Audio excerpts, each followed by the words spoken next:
Hello and welcome to the Nonsense Chronicles. I am Doug Sashry, and as always, I am joined by Rob Mendiola. And today we have Shallow Side. Hey! Hooray! And who are we speaking with today? Eric? I am Eric, singer of the band Shallow Side. And I'm Sam. I'm the bass player / acoustic guitar / backup vocal / whatever you need me to be. Excellent. He's actually the sex appeal of the band as well. So, hey, he was hard for 20 years. Ladies and gentlemen, why not? Tickets available. Do it. Now, I was going to ask you, what I usually ask is, I know, are you all out of northern Alabama? No, actually, we are from Maryland and North Alabama. So as the growth of the band kind of started, to give a little back catalog for everyone listening, we started our band in 2010. Started as most bands would, grassroots, kind of grew from there. Developed fan bases that spawned from North Alabama. We grew up in Bug Tussle. I'll tell you the Bug Tussle story whenever you come to a show. Wait, but, is that really the name of a town? Yeah. I didn't even know that. And get this. It's called Bug Tussle because there's a store. There's not even a stoplight in the town, but there is a store, and at that store there's a three-way. Well, like that three-way is basically the only action you're going to get out of the entire community right there. Oh my God. God. Yeah, that is a small town, man. I'm telling you the truth when I'm telling you this. Bug Tussle was also a premier steakhouse that had a challenge at one point, and I think it was like a 28-ounce steak. If you could finish it, it's yours. But if you can't, you gotta pay up type of situation. Nice. And does that include the grizzle too?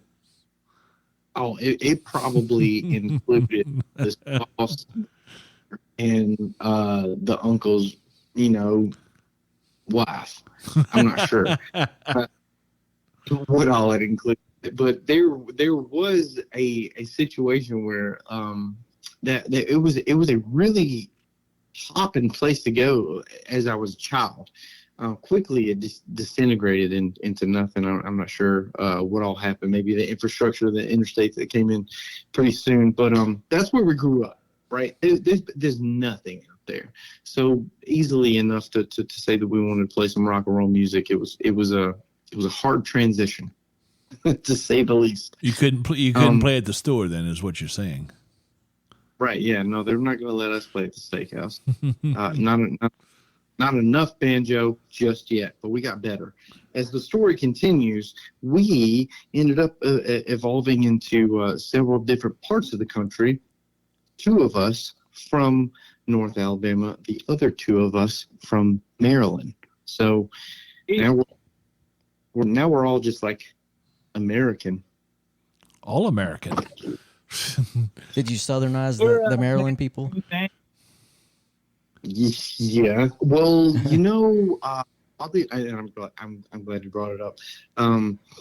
We recently found out that they are just barely, by the grace of God, below the Mason-Dixon line. Oh, okay. Yay! There you go. So much. But before entering the band, we did have to get a declaration of a measurement. There you go. Well, all I care about is that they're seasoning their food correctly, so. That's right. Yeah. They were, and I got to state for the record, about 7 inches above what we thought they were going to be. So there's that. There they go. Now, when did y'all put out your first record? In 2000 and was it 10? Right. Well, I read the first one 2012 EP, right? Right. The 2012 was our EP release. Our first EP release was Home Today. So that's kind of where the band kicked off in a commercial world. Okay, and did you from there? But did y'all have any? I guess I should have asked this before. Did you have any influences that really drew you to music? I mean, growing up, each of you, Eric and Sam, did you? What pulled you into music?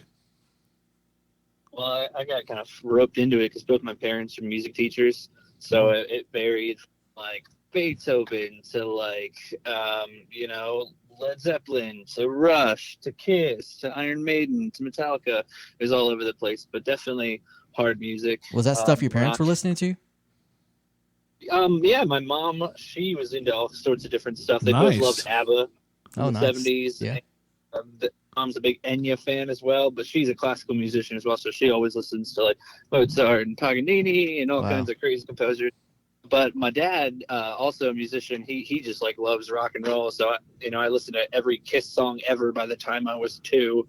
Wow. And then, like, so that was cool. But most of Maiden was the one for me as a kid that I was like, yep, I want to do that. What about you, Eric? For me, I didn't really have the epiphany. I grew up in church, naturally enough, and that's as far back as I obtained this entertainment world that we live in. Is church on Sundays with the choir, and my grandmother was in the choir. She's still in the choir to this day, and it was kind of a demanded type of situation. Not so much that was spoken of. It's just like, this is what we're all doing, right? So let's all just, like, sing around the piano or be this chorus of the world. And then as I started to grow, I didn't understand that, like, everyone else wasn't also doing this thing. So I was like, you know what? I'm gonna stop doing this thing. And then, like, lo and behold, I showed up into this with friends into this arena in Chattanooga when I was probably, 17, 18 years old. And it's just like the first concert that I'm really going to. And emerges from the shadows were these bands that I've been hearing on the radio. And it was 10 Years, Stephen Abel, Shinedown. And they're playing in the Chattanooga arena, and this is really gnarly for Shinedown because this is, like, close to where the singer Shinedown's from. So it's like it's about to be lit, right? It's about to be touch. And before, like, either of those bands that I have heard of gets on stage, unannounced, even on the tickets, was Hailstorm. Huh. And Oh, wow. nobody even heard of these people. And then Lizzie Hale jumps on stage and she murders. Oh, yeah. Just kills it. And then, right back to Jesse Hassick in 10 Years, and he slays it. And they're from the east side of Tennessee as well. They're from Knoxville. So, like, shout out those dudes. And they slay it. And right after that, Saving Abel, the dudes from the western side of Tennessee, and they knock it out of the park just as well. And then Shinedown gets on stage, boom, glory. Are you kidding me? I witnessed. It's my first time, right? So, like, that's a nice show. Not only was it, like, exposure, it was like creme de la creme. It even had the element of the opener becoming something that you would have you witnessed it first. You know what I mean? Walking on water, so to speak. And I left that show prolific. I left that show also in the same vein as I started with, religious. I left it religiously, and I was like, you know what I should be doing? That's a good call. You'd be surprised, or probably not surprised. Just every time we talk to someone that when it's comes to music, there's two things that's parents that are involved and or religion. Right. It seems like every time that, especially religions played a role. I think in our last couple podcasts of Right. people we've talked to. So, yeah, that's They were coming from the South as well. Who were they? who did we talk to? Well, Scotty Austin. Scotty Austin definitely was one. and his From bandmates. Mississippi, right? Yep. Or is it Memphis? Well, no, he was no. He's around Jackson, which he's not even really Jackson. He's just east of Jackson, Tennessee, and I think that they make all types of Scotty Austins in Mississippi, but there's only one Scotty Austin. yeah, they do. I mean, but yeah, he is one of a kind, and they also They also come out of North Carolina, I believe, right? Oh yeah. Look at me. I'm brain dead right now. I cannot remember. Boy, he's going to hate me for that too. Yes. One member out. I think the bass player, and that's it. Yeah. I'm sorry. God, I went brain dead. But the other one, did Jordan say he had some with Jordan Framing the Red? Was it him that we talked to that had some churching? Well, I mean, it is South, so Bible Belt. Yeah, it's and all that, possible. So, yeah. yeah. So, but a lot of that we've talked to, that's been a big key. A lot of times, sometimes it's because they've sang in the church, or they played an instrument in the church, or the dad was a preacher, and then sometimes it's just that they went the opposite direction than their preacher father. Which how many times we've heard that story. So, but Sure. yeah, that's good, man. It's that's a good story. You got any favorite musicians besides that, Sam? That kind of inspired you a little bit? There's always been, a couple of greats out there. But growing up, I was always listening to like the Shredders, like Marty Friedman. Oh wow. From Megadeth. I didn't think you guys were that old. Marty Friedman. I thought that was like around my time, but I'm surprised to hear that name. I don't know. And Sam's going to be too humble to say this, but Sam is an absolute legendary unit when it comes to music. He can probably name every song, but he can damn sure play every song. But without question, Wow. he is a magical force, and he's been given gifts from gods that we haven't heard of yet. So more is to be determined. As Sam continues, Sam, I apologize for interrupting. Continue, please. Yeah, but that's coming from a bass player, to drop Marty Freeman. Dude, I know. Impressive. I'm like, I just want to bro. It's like, wow, Bro, okay. like that's the thing. Sam's not a bass player. Sam plays the bass. in the Okay, show, I so got you. Sam So that makes is sense. an absolute. I mean, like, other than that, there's just, all kinds of great players out there. I always liked Rush and stuff, and some progressive bands when I was a kid. So I like John Petrucci from Dream Theater, and now I listen to all sorts of modern progressive crazy shit that's just way too hard for me to ever play, but just enough for me to listen to and love. Yeah, back in the day, everybody was trying to play a Paganini and stuff on guitar. That was just All crazy. nuts. Yeah. And now it's just like, it's not even worth, like, you might as well find a niche before you try to just become. There's no such thing anymore. Right. Everyone's incredible. Yeah. Do you guys feel like the new guitar players that are being introduced to the music world, kind of as we grew up in it, are they like discovering riffs the same way? Do you think they're searching for riffs the same way? I think it's just so technical in today's, I mean, I don't know. It depends on the genre, obviously, and what you're writing, but, there's always going to be pioneers, Yeah, But I think it's going to be less organic though, because like when I was learning, we didn't have all the internet and all the immediate influence from all that, so we had to kind of just do our own thing. What about you, Eric? Did you have any players or singers that specifically were like, "Yep, that's the one"? As far as singers go, I was really just like gung ho with Shinedown. So and that ended up being our first one. As far as guitar players, man, I tell you, oh, I watched a DVD, and I'm gonna mess the name up, but I remember the song like Bad Horsey. What was who's the guitar? Steve Satriani or Steve Vai? Steve Vai. Steve. Mm-hmm. So I watched this DVD that had Steve Vai on it, and I thought it was just a concert, right? So again, like let me just like witness to my ignorance of what music was to me and how I came to discover more of it. I watched this DVD that was probably like an hour long that was Steve Vai, and I thought it was like kind of a full show, but it ended up being like a bunch of music videos that had been taken. But I was like starstruck by like his capabilities and just like the way that he could make. And I don't know how to like say this without maybe sounding a little bit dumb, but he could make guitar solos sound good, like guitar solos, but then he could make different sections sound like it was singing. Yeah, like it was a melody, you know, there was no words, but everyone probably could hum that thing.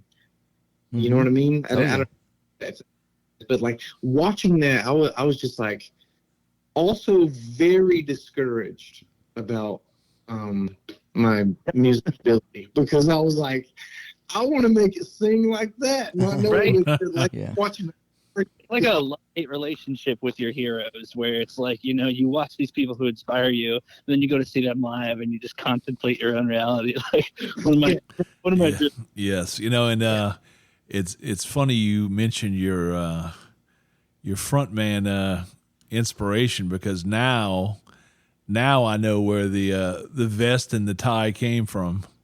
Yeah, because I kind of was wondering where that came from, and Brent Smith will wear that. He'll do that. That looks sharp. Yeah, it does. There you go. I got the good look actually from trying to be a sharp dressed man. You know? Well, it's working, man. It's working. Yeah. Y'all have done some tours with some pretty nice bands. I heard Puddle of Mud, Saliva, Tantric, Scotty Austin. Y'all just come off with Scotty Austin. Which one was your favorite? I'm sure they were all fun, but which one was like the coolest? Dude, and like going out with the dudes, and those dudes, they like made me think about performance in a different light. If you guys have ever heard that band, Aranda, it's two brothers, and I think they're both from Oklahoma City. I have not. Can they sing like no other? And so they're two brothers, and they kind of like, you know, lead the band and do a lot of the writing. And God, their just performance levels just so on point every night. And so being out there opening up for them, where you're like, all right, guys, come on, better not suck. So I don't know, it was great, man. What about? I gotta go ahead. Playing with Aranda was an incredible experience. Those dudes, just to reiterate exactly what Sam said, like those great singers. But I gotta, in case they hear this, we beat them. Now, see, now I'm gonna have to go back and look that up. They're right there while they laugh too, and they're like, you know what? I don't know. Yeah. What about That's incredible, man. We freaking adore those dudes. I have some curiosity of what are y'all planning on doing tour wise this year? You have a pretty full slate. Do y'all have a record label? Yeah, lots of questions. We do have a record label. Yeah, Thermal Entertainment, right here out of South Carolina. That's where I live now. We're working with them. We just connected with Satellite Booking Agency. So shout out them, and we're working up some tour adventures in the fall time. You know what? As we're talking about it right now, speaking of like things that are happening. Today is the pre-sale day, release day. We got 12 days till the release day of You're the Reason, a brand new song coming out, Shadowside 2023. We definitely need to put that out and forward in that podcast. Yeah. I agree. And what about you said you were working on some tour plans for the fall, right? Yeah, so we do have some things coming up at it. We don't really have anything that we have presentable right now, to put out. So we're we have some things in the works, but nothing to release right now. Do y'all do any festivals like annually or anything that y'all look forward to getting back to or anything? Coming up, we have a festival in Wisconsin called Bratfest. Oh yeah, There's a number of great. Yeah, Scotty's on that one too. Yeah, yeah, Scotty mentioned that. Cool. We were talking about every us and Scotty Austin's on the show. You can just guarantee it's going to be a Bratfest. There you go. we were talking about that. That I don't know how many times y'all have played up there, but Wisconsin, it's like the land of music festivals. Beautiful, man. Every year. Yeah, it really is. They have just in the middle of nowhere that they will throw a music festival. I saw the one that I went to in 2016, Northwood's Rock Rally. I saw an ad for it today. I was like, God, it's gotten pretty big. They have some huge names on that thing. So and he kills. Very good friends with the guy who runs it. I don't want this soundbite to come back and just bite me in the future, but Wisconsin just so happens to be in the middle of nowhere. So everywhere you have a concert up there, everybody's going up for it. Those people are some, and they'll tell you too when you go up there, don't challenge them to a drinking contest. But we're finding that a couple of things that Wisconsinites can do, and drinking is something you don't compete with them against. And they're also those. We found that people in the Midwest are just. At least everyone we're seeing, their shows have just been fantastic in the Midwest, and they really get a good turnout on their crowds through all those states, through Michigan, Ohio, Wisconsin. Yeah, and that's like big tour dates like set up, but we do have some weekend dates coming up here over the course of the next 2 or 3 months. We're playing in West Virginia and Virginia next week, so that should be fun. Following that, we have North Carolina, Florida, Philly, New Jersey, local to where I live in Hagerstown, Maryland, and then that Bratfest date in Wisconsin, followed by one date in Fort Wayne, Indiana. So are going to be getting our way out there in the Midwest here over the summer. Yeah, it's pretty nice. We have to do a master class at the Sloan School of Music. Yeah. That's cool. Yeah, it's where I actually teach at here. Whenever we're home from the road, I actually have about 50 students each week who I work with, and we're going to be putting on a performance there at the school. Like Sam is an absolute. Not only is he a Jedi, but he's kind of like a master Jedi. So nice. he's like teaching. I saw Cody Red does some guitar teaching as well, right? Yeah, he actually also just started teaching with me at a location that we both work at in Frederick, Rock School. Nice. Yeah, it's awesome. So is he your full-time guitarist now? Because I know y'all had Seth Timble on. What's going on there? Like, is he full-time? Yeah. Yeah. So we had Seth had to make some big life choices recently, so he decided to depart and go along his ways, and we rejoiced him in that decision. And then we brought on Cody full time. Cody was at one point playing with us in several shows, and matter of fact, he played with us last year at Bratfest. So a lot of fans like seeing that transition thoroughly, and they were like, "Yo, this is awesome." Turns out Cody is an absolute monster on guitar. Yeah, he's good. He's awesome. Good player. It's running full time. Yeah, absolutely. Cool. I had to ask you, did y'all lose any members recently on a swamp tour, or did everybody come back alive? Dude, I'm pinky finger. Yeah, it was just a couple, just like rounded up to be about a finger and a half, but just nothing all around. That's beautiful, man. I know, dude, the swamp tour, that was awesome. He said he lost an inch and a half, but I know the Force King could have gave one. What's Heath's background, man? That dude is a beast. I have to say, he's one of my favorite people I've ever seen play drums. He was just so cool to watch. Heath. Heath is an absolute crazy swamp demon. So when we went with Doug, with you and the Tony's crew, man, down there in the swamp, I got to let you know that he was in his element. Like the gills were in full mode. He was just breathing all the humidity that he could. He was happy as a pig in the mud, man. Heath has been injured on tour a few times, and once I tell you guys these injuries, you're gonna go, oh, okay, no, it makes sense. Why are you bringing this up right now?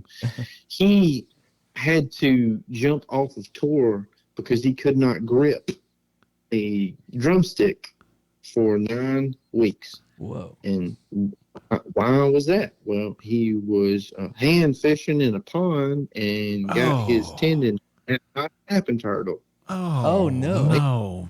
You know, I see people doing that noodling, and you know that might be fine and dandy in Oklahoma. Don't do that where I'm from, man. You might not come back. Wow. Hey, them turtles in Alabama have been working forever. 300 years of work right there. Them turtles, like, you don't mess with them. He out there, like, he's lucky he didn't get his noodle actually bit off. Right. It probably saved me a couple of troubles from then till now. However, that wasn't the first time. Okay. Oh my goodness. So he ended up getting a cadaver tendon put in his thumb. So now that's where he sits all day. On his thumb, and eventually on down the road he ends up snapping his collarbone in 2 different places.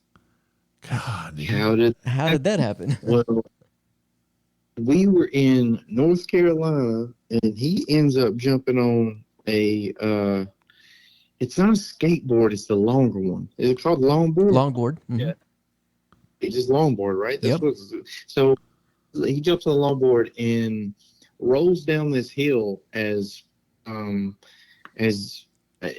beginner could, and he's standing up like full-fledged, just like leaning into this thing and barreling down this hill at a minimum of an hour. I'm talking about his hair.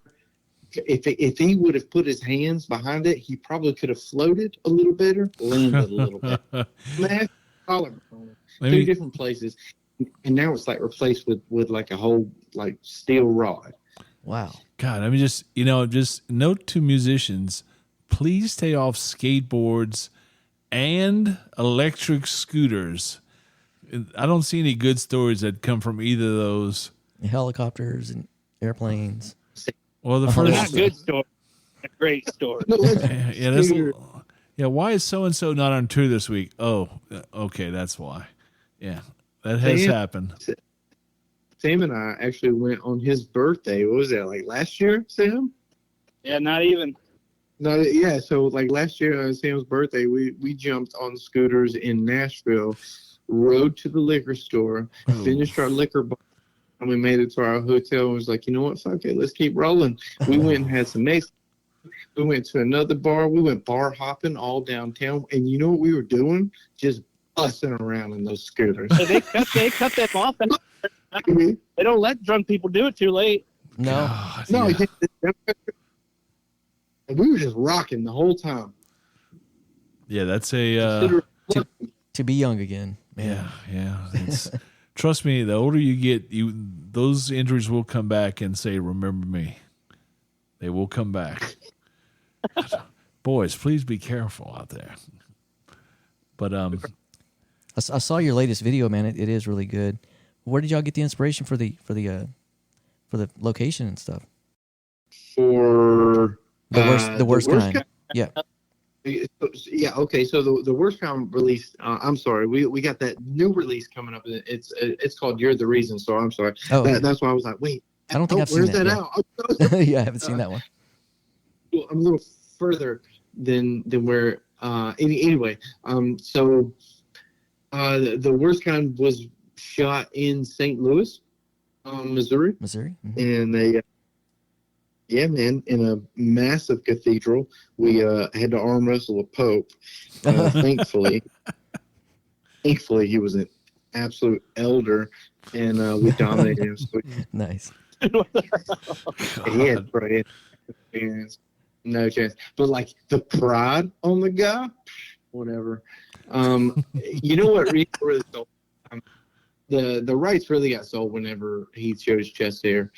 It was ball. So they let us in there. Anyway, we rocked out for a hard minute. We got a beautiful actress to play part in it.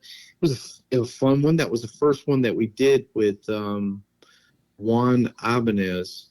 Yeah, he's a great guy. He's worked with so many people now. It's insane. For the video? Yep. Oh yeah. To shoot. Yep. You shot the video. That's who. Yeah. Mm-hmm. And you were dancing, Eric? Is that formal training? It was a form of training. I wouldn't say formal training. That's cool. It was a form of training for sure. Yeah, nice. Bless her heart. She had the moves like Jagger. Unfortunately, I had just Jagger's moves. But she held it together, thank God, and it made the picture beautiful. Yeah, so I'm appreciative of that. In jail? Was that your first time in jail? Uh-oh. You don't have to answer that. It's not. It's time to die. That would freak me out, being in a cell. It would freak me out.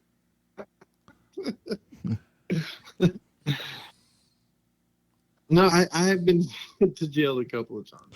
Oh wow! So it was I've been to jail before, yeah, and not a cool time. I didn't enjoy it. It wasn't cool.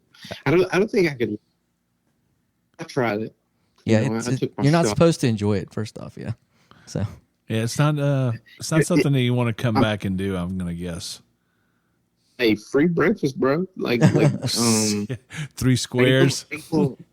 Yeah, they gonna serve you up 3 squares. Like you gonna grab that. You don't gotta pay for plumbing, and there's basically no bills. Like zero work. That's a hard pass, man. Yeah, I'll still pass on that. So you guys are doing. You guys are doing real well. Oh, what was that? It showed me for a decent video, though. Yeah, it did. True. It looked good. So you guys are doing pretty good on Spotify, right? Oh, yeah, man. I think it's been crazy going on with the streaming platforms. Spotify has been great to us. So has Pandora this year specifically, man. Nothing but love to everybody who we work with on those fronts. Hey, y'all have a pretty strong following, man. We've been blessed, honestly. Like, all jokes aside, we've been absolutely blessed with the people that have taken to our music and to our specific identity and taken the identity for themselves and kind of ran with it. This has been at what once was an inspirational breakout turned into kind of a family oriented song and chorus that we're all kind of like moving and singing together now, which is a blessing. I can't describe it for anything else except for a blessing. Well, I don't think anybody that goes to your show is going to come away disappointed. Y'all put on quite a show. Definitely. Thank you. We work hard on that. Yeah, y'all did a good job. That was part of a good lineup, and it's funny. I thought anybody on that tour that I saw could have headlined. That they were all good bands. Definitely. It was a good lineup. Great package to run through. It was fun too. It was good to see all those guys and to hang out with. This is the first time I've actually ever met the band Flaw, so that was an interesting view to see them from behind the stage aspect and watch them perform daily. That was gnarly. And then we've done several tours with Saving Abel when Scotty was there, and it's always great to see him, phenomenal performer. So it was fun every night. The interesting thing for us was to outperform them every night, and we realized that if we could just toss a whiskey bottle in every night before the show, we had just a little bit of headway. But then Heath would finish. That is a fun trip. Yeah, we'd be like every night, like, hey, we got them tonight. We did it. We sent them the big whiskey bottle. Hey, they finished it off. It's over with.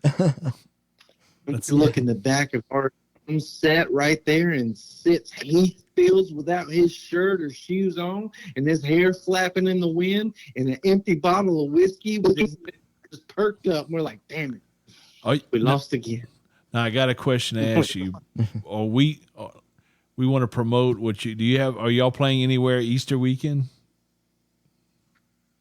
Yeah, next weekend we're going to be playing in Huntington, West Virginia, at a venue called The Loud, and that's on Friday night. This coming Friday, I think that's 7th of April, followed by the 8th of April, Saturday, which is going to be taking place in Roanoke, Virginia, at a joint called the Coffee House, the Road Shop, Coffee House Roadhouse. Well, we're going to ask everybody to please go out and see Shallow Side. You will not be disappointed. We talk about this all the time. Go out and support live music because, relatively speaking, it's very inexpensive, and you'll never be disappointed, and your friends will be there as well. Yay! And boys, great way of putting it.